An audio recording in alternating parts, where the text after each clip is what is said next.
from Beer Bacon and Bros. We're going to give you a little breakdown of how we score our beers that we consistently do every video.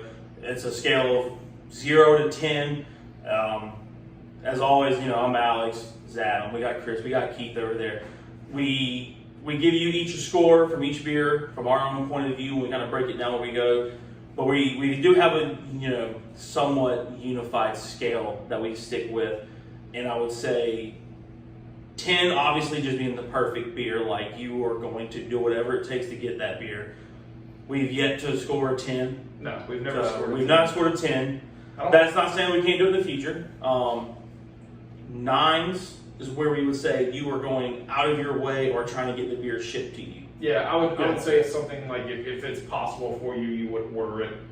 You can obviously like call into a local like Total Wine or something. But yeah, you're making the effort. You're going out of your way. You are taking steps to seek out said beer. Yeah, I would even say like if you're traveling to another city for a wedding, you're stopping at that brewery. 9 means you're stopping at that brewery. Right. The time that you're there. Yep. And I mean, we're going to Shaw to go to Sycamore to get that Christmas cookie. Yeah, we're doing this. We are doing it this year. So. Yeah, so 9 means if the opportunity arises to get this beer, the opportunity doesn't even have to rise. You're going to make a point to get this beer. So from 9.0 up to 10, you are looking actively for this beer throughout your average week and month, whatever you want to go by. And it's without a question the first beer that you would have somewhere. Yes, if you go to a tap room, it's available. That's it. You're ordering the first one, and you're probably gonna drink 3 more.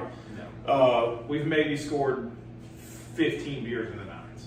Yes. In our whole from 8.0 to 8.9. It's definitely one of the first you're getting in any tap room. I think the only major difference between that and the 9s is you're not actively hunting it down or willing to get it shipped. Yeah. But if it is at your like Total Wine or something, you would. Yeah, if you see it, see it at a convenience store, grocery store, your local beer store. Yeah. It's going to your 6-pack. Even if you're, I would also at a tap room, a beer garden, whatever, you're like, hell yeah, and you get excited and you go and get it. Yeah, I would even say like if for me in the 8s, and y'all don't have to agree with this specifically, but like if you're at a restaurant and you see it on a menu, you're like, yeah, I'm having that. Right? It's like not even a question. It's the first beer that you're going for. If there's like a local brewery 5 minutes down the road and it's a Friday, like you're probably going to go get one from there too. Like, you're not traveling way out of your ways, but you would definitely leave with that beer or want to seek that beer. And then 7.0 to 7.9 is if you recognize it and you see it, it's not that you're going to make it the first beer you get, but you're definitely going to at least try to have one. That night. Yeah. I would say in the 7s it's still. I would say in the 7s it's a quality beer. Would you say that? It's a good fallback beer. It's a good go-to beer. It's your safe beer. Yeah, it's a safe beer. Yeah, it's nothing. It's your home beer. It's your home beer. And at no point it's your home beer. At no point would you shake off that beer, right? Especially in that moment like that. It's a great beer to where if you've got the 7 there on the list and you have a shitty beer and you're like, I need something to get that out of my mouth. That 7's. He's gonna pick you up. He's gonna cradle you and be like, I got you now. He's gonna pat you in like we're okay. We're gonna get through this. You're gonna enjoy this. Yes.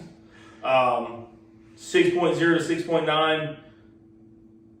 I mean, I would just say it's an average beer. It's average. I think that's the best way to say it. Nothing makes it to the next level, but it's not shitty at the same time. Yeah. I mean, you go somewhere and that beer's on sale for $1.99 when it's typically $5.99, you're probably gonna get it.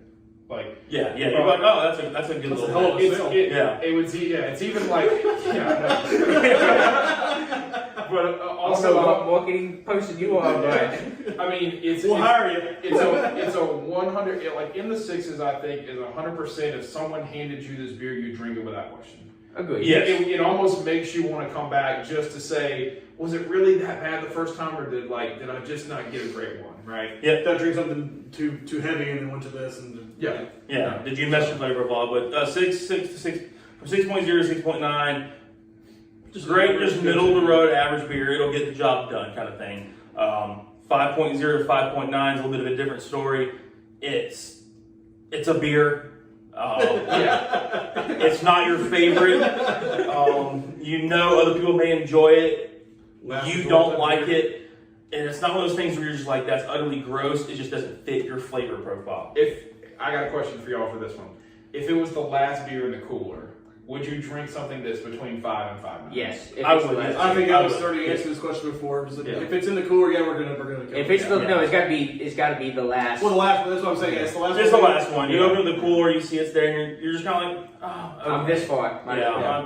Yeah. So I think that's fair for the Take 5 one for the to team. 5.9. I would say 5.0 to 5.9 is, it's not that it's utterly horrible, it's just you do not like it. Yeah. You're not a big fan of it or whatever it is, that just something puts you off about it. Yeah.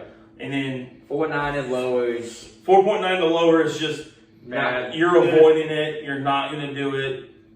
Just horrible beer in your opinion. Yeah. Drinking like that. Yeah. Yeah. It's got to be. I mean, we've scored some things in the 2s before, and for that reference, I mean, It was no beer that were like, I took one sip and like handed it to the guy. I was like, Yeah. I don't want to touch that anymore. Yeah. Like, even I don't if want anything if to it do was with the last beer in the cooler, I would open it and pour it out and be like, "Yep, we finished them." Yeah.